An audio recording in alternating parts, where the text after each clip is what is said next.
Hey folks, welcome to Clear My Paper, and this is going to be a continuation video, part 2 of the previous one where we were discussing finding the area of a triangle using the determinant method, and we had this formula. And what we did as a quick recap is we had this textbook definition of this formula, and then we figured out where is this formula coming from a geometric standpoint.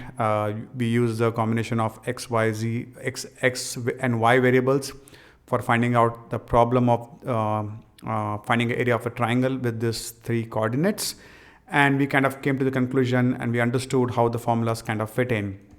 And one thing that we left over last time was, can we put back all the values that we have found? If you see, we have computed the absolute values of each of these geometrically in terms of area of the rectangle and all those three triangles. Can we put back those values in the formulas that we understood from the last episode and ensure that all the formulas hold the water and it ties out in the way we are thinking about that? So it's like more like closing the topic and getting completely accomplished and fulfilled in that area.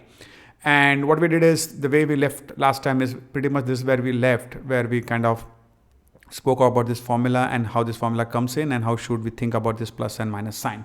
So now let's take all these values and try to apply them and do some simple maths and to see where it leads. Okay, so let's do it one by one. Okay, so let's say we want to find the area of the triangle whose vertices are given as it is, and we want to find it in a geometric way. So how are we going to do about that? The first and foremost is we are going to take one thing at a time. We are going to take the formula that we derived geometrically. Okay, the whole formula that we derived, the equation number 1 in green in the previous video. This is what I've rewritten here, which we got in x and y. So we are going to take these variables x and y, which I have labeled here from x1 to x3 and y1 to y3, and we are going to simply apply this in the formula and calculate. Okay, so if I drop the values back here, we have all the values. This is what I get. It's a simple computation, no fancy stuff. And the final value I get is 14 square units. Always remember to write this as square units, otherwise you will lose the marks because it's area. And so that's the area of the triangle in question. This is the triangle in question. So area of this triangle is going to be 14 square units as per the geometric formula that we derived, which most of you guys don't care. So don't worry about it to remember this formula. I'm just trying to prove a point that the values fit in to get the answer. And as long as we hit the same answer in different ways, we are good to go. So that's the answer by the formula. The second step is trying to find the same answer by using the formula that we arrived or we got it from the determinant way, which is having a plus or minus sign, which you will use at your discretion, and use this kind of a determinant over here. This is not a metric, this is a determinant, straight lines, and apply this where you have the first column full of x's, y column, second column full of y's, and third column with 1 as a unit. And you apply the same logic over here, take the same coordinates. It does not matter which one you take, x1 or x2 or x3, the order of the point does not matter, but you just drop down those points into this formula, which is given by the thing on the left side over here. And then you apply the simple determinant 3 by 3, which is given by this formula, which was equation 2 in our previous episode, which I've rewritten here. So either you can compute all over fresh here for a 3 by 3, or you can use this formula, which is slightly different than this formula, except for the algebraic signs. Everything remains the same. Only the algebraic signs matter for each of the term, which does not really matter. And when you apply that at the end over here, if you see, interestingly, you're going to get the determinant as minus 28. Okay, and when you divide it by 2, it becomes minus 14.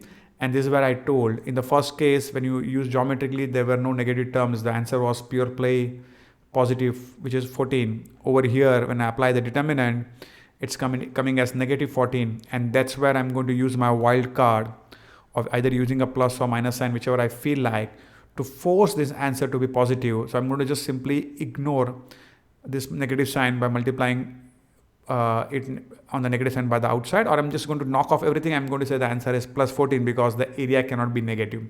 So always remember that. This is a classic example of when you can see a negative value and how you force the option that you have, the power of using an algebraic sign to get a positive answer, and you get the positive answer. So the answer is still plus 14 square units, which matches here. That means the geometric intuition makes sense.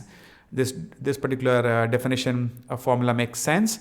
And last but not the least, let's do our good old traditional way to do a quick check, where what we do is we take the area of the given triangle is going to be the area of the rectangle minus the area of all the right angle triangles, the ABC, which is the colored ones, the yellow, the greens, and the blues taken together, and which we have already calculated, right? The area of all these triangles we already calculated above. You just plug in those values over here. If you see here, all these values over here, this value and this value, where you will find this was the area of the rectangle 30. So you take all these values that we have computed already from the previous video. You should see that, and you just put it over here. So it becomes the area of the rectangle is 30, and minus I'm adding the individual area of all the three right triangles, which is 5, 3, and 8 square units respectively. And if I do the maths finally, I still get the answer as 14 square units, and hence verified. So how will you calculate? By simple geometry. You can do a quick check, or you can use the formula, you get the answer. And even if you apply the geometric intuition, you still land up at the same answer. So that's what I wanted to use, or use this example to communicate the different approaches and where all the dots are getting connected and where do you see it from all the sides, and it should make sense to you guys. Hopefully these two videos were helpful for you guys to get kind of an understanding of how the formula came in and how it's being applied and what is the intuition behind that. And we are ready to consume it now, because the formula makes sense, which is area of the triangle using determinants is plus or minus half, and you open up the determinant symbol and you just say the first column as full of x's, the second column full of y's, and the third column full of 1. Now the formula makes perfect sense. Okay, now you guys can sleep peacefully. All right, that's kind of a wrap up on this video. In the next video, we'll be just taking this concept and put a small video or episode on how do we check if that given points are collinear or not. That's a slight segue into the same topic, but we'll do a separate video on that, and it's going to be a short one. So a quick wrap up on finding the area of a triangle using determinants. I'm signing off from Clear My Paper, and if you want notes, please shoot an email to clearmypaper@gmail.com. I'll see you on the other side, guys. Thank you.